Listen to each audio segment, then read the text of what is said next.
శక్తి మణిద్వీప నివాసిని ముల్లోకాలకు మూల ప్రకాశిని మణిద్వీపములో మంత్రరూపిణి మన మనసులలో కొలువైంది.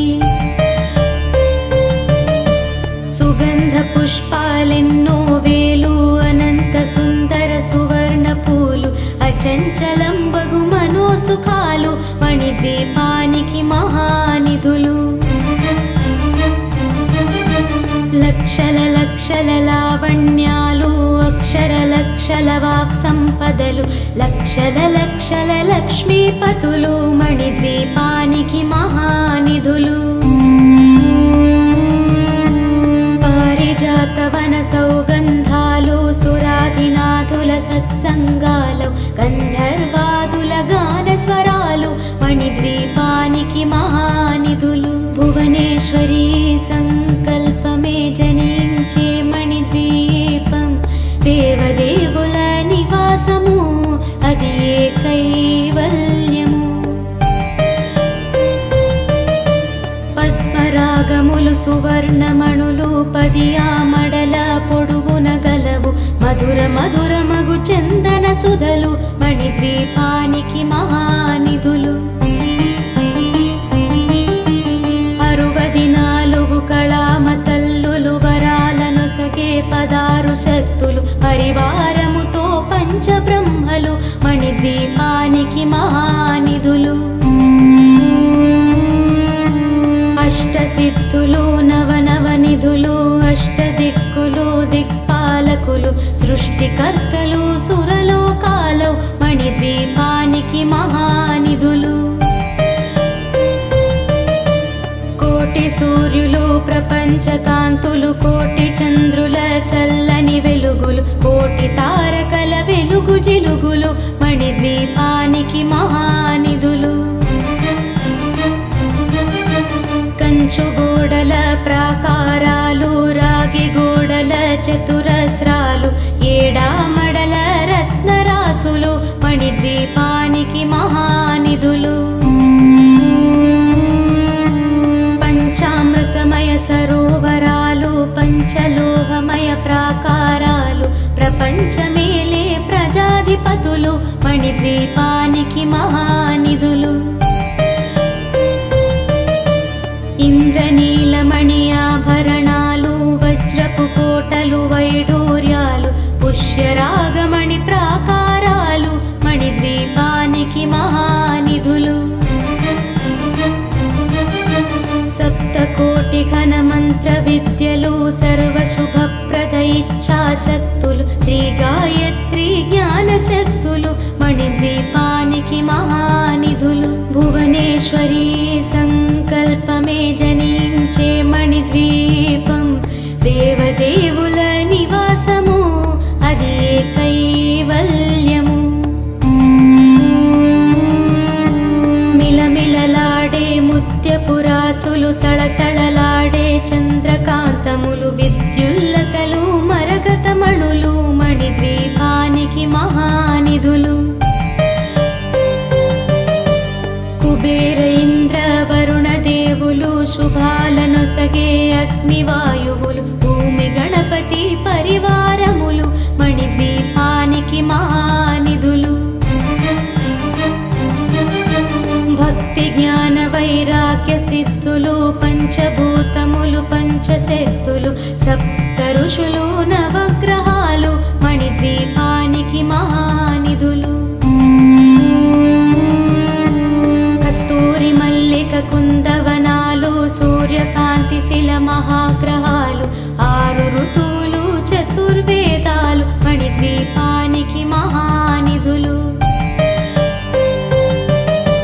మంత్రిని దండిని శక్తి సేవలు కాళికరాళి సేనాపతులు 32 మహాశక్తులు మణిద్వీపానికి మహానిధులు.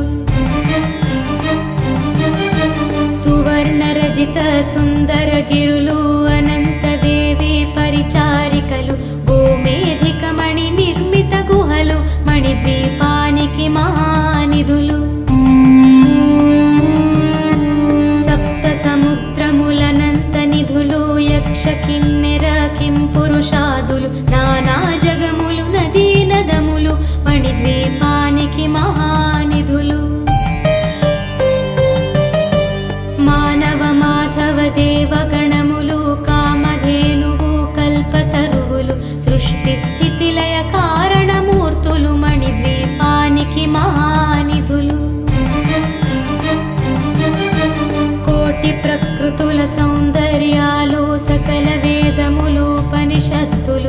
పదారు రేకుల పద్మశక్తులు మణిద్వీపానికి మహానిధులు.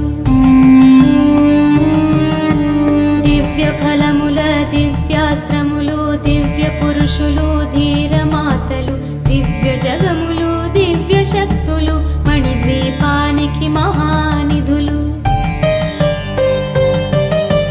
శ్రీ విఘ్నేశ్వర కుమార స్వాములు జ్ఞానముక్తి ఏకాంత భవనములు మణి నిర్మితమగు మండపాలు మణిద్వీపానికి మహానిధులు. పంచభూతములు యాజమాన్యాలు వ్రాళసాలం అనేక శక్తులు సంతాన వృక్ష సముదాయాలు మణిద్వీపానికి మహానిధులు. చింతామణులు నవరాత్రులు నూరామడల వజ్రరాసులు వసంతవనములు గరుడ పచ్చలు మణిద్వీపానికి మహానిధులు. దుఃఖము తెలియని దేవి సేవలు నటనాట్యాలు సంగీతాలు ధన కనకాలు పురుషార్థాలు మణిద్వీపానికి మహానిధులు. 14 లోకాలన్నిటిపైన సర్వలోకమనులోకము గలదు సర్వలోకమే ఈ మణిద్వీపము సర్వేశ్వరి కది శాశ్వత స్థానము. చింతామణుల మందిరమందు పంచబ్రహ్మల పంచము పైన మహాదేవుడు భువనేశ్వరితో నివసిస్తాడు మణిద్వీపములో. మణిగణ ఖచిత ఆభరణాలు చింతామణి పరమేశ్వరి దాల్చి సౌందర్యానికి సౌందర్యముగా అగుపడుతుంది మణిద్వీపములో. పరదేవతను నిత్యము కొలిచి మనసర్పించి అర్చించినచో అపార ధనము సంపదలిచ్చి మణిద్వీపేశ్వరి దీవిస్తుంది. పరదేవతను నిత్యము కొలిచి మనసర్పించి అర్చించినచో అపార ధనము సంపదలిచ్చి మణిద్వీపేశ్వరి దీవిస్తుంది. నూతన గృహములు కట్టిన వారు మణిద్వీప వర్ణన 9 సార్లు చదివిన చాలు అంతా శుభమే అష్ట సంపదల తులతూగేరు. నూతన గృహములు కట్టిన వారు మణిద్వీప వర్ణన 9 సార్లు చదివిన చాలు అంతా శుభమే అష్ట సంపదల తులతూగేరు. శివ కవితేశ్వరి శ్రీ చక్రేశ్వరి మణిద్వీప వర్ణన చదివిన చోట తిష్ట వేసుకొని కూర్చొనునంట కోటి శుభాలను సమకూర్చుకొనుటకై భువనేశ్వరి సంకల్పమే జనించే మణిద్వీపం దేవదేవుల నివాసము అది కైవల్యము. శ్రీ త్రిపుర సుందరికి మణిద్వీపవాసినికి మంగళం జయ మంగళం నిత్య శుభమంగళం. ఓంకార రూపిణికి హ్రీంకారవాసినికి శ్రీం బీజవాహినికి మంగళం జయ మంగళం నిత్య శుభమంగళం. ఆపదలు బాపేటి సపందలనొసగేటి శ్రీనగరవాసినికి మంగళం జయ మంగళం నిత్య శుభమంగళం. వేదాలు నాదాలు శిరసుంచి ముక్కేటి శ్రీరత్న సింహాసనికి మంగళం జయ మంగళం నిత్య శుభమంగళం.